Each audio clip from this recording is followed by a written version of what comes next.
அலங்காரம் நடக்குது அம்பாளுக்கு. கற்பகத்திற்கு கோலவழி செய்யும் அலங்காரமாக ரொம்ப அழகாக இருக்குடா, பியூட்டிஃபுல்லாக இருக்கு.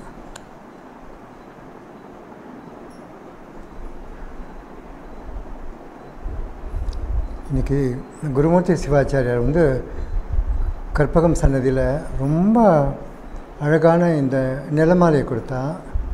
அப்புறம் இந்த தாமரப்பு மாலை அம்பாளுக்கு போட்டிருந்தது, அப்படியே கொடுத்துட்டார்.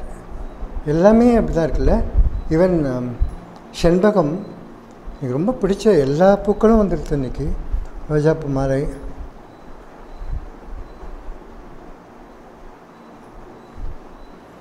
இன்றைக்கி வெள்ளிக்கிழமை மாற்றிருக்கோம், புடவை மாற்றிருக்கோம்.